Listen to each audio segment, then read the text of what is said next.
In Nigeria, more than 600 people have died and 1.3 million have been displaced from their homes in flooding that has hit 33 of Nigeria's 36 states and the capital territory in Abuja.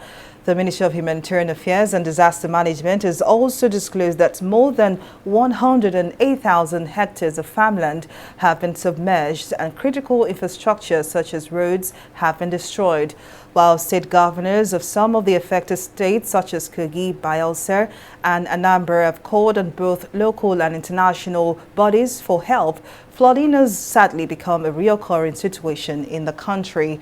Well, to speak more on this development, Edward Obi, who is an environmentalist and oil and gas expert, joins me now. Thank you very much for joining us. Now, despite flooding being a regular problem in Nigeria, why are we still unprepared in tackling this scourge? Well, thank you, Folashade, for having me. And this is a sad reality of our body politic in Nigeria, that year by year we get this menace and then year by year we fail to address it.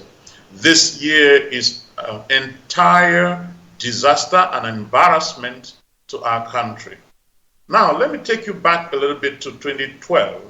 2012, we had a similar massive flood covering several states of the Federation, all along the tributaries and of the River Niger and the Benue, etc., all the way down to Bayelsa State and into the sea.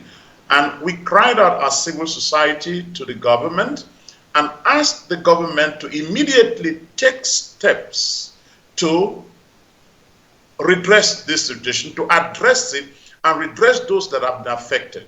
And would you believe that it was civil society mainly that organized relief for the poor people who were left to sleep on the rooftops of their homes? Who were the ones that organized the retrieval of people who were stranded and also brought relief to those others that we could not retrieve. Now, this is absolutely unfortunate.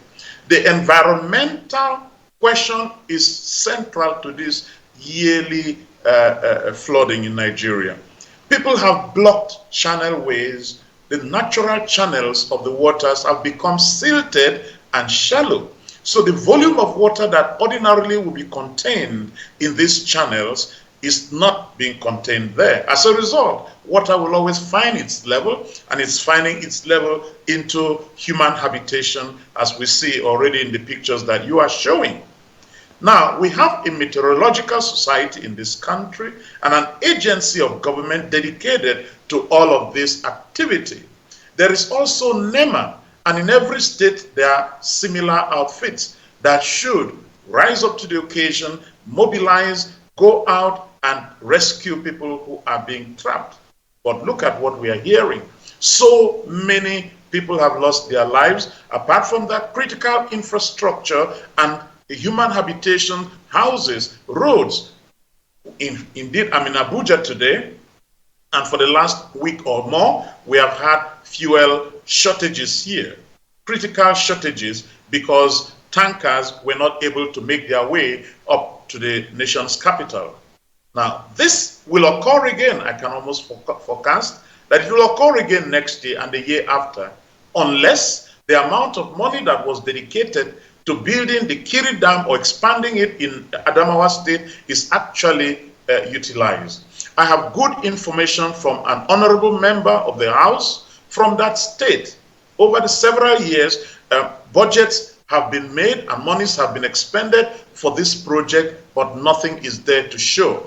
Now, unless we can accommodate the water that is coming right down that channel in one or two dams or several other smaller dams, we will have this problem recurring.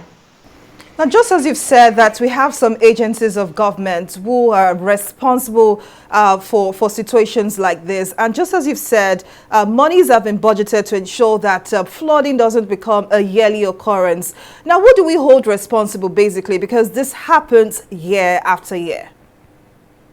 Well, as far as leadership is concerned, if you disburse money for something to be done, and year after year, several years down the line, the same thing is recurring, Shouldn't you ask to know what happened there? Couldn't you send your own trusted personnel or staff to go out there and see what exactly has happened?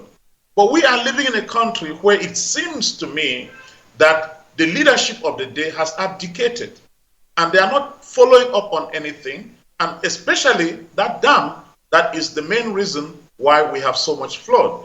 Now, the budgets have been made year after year after year, and the leadership of the House, the leadership of the political leadership are busy signing these budgets without inquiring to see what happened to the last budget, how much of it was implemented, and what happened to the funds that were disbursed. Indeed, Edward Obi, environmentalist and oil and gas expert, thank you very much for your time and your contribution as always.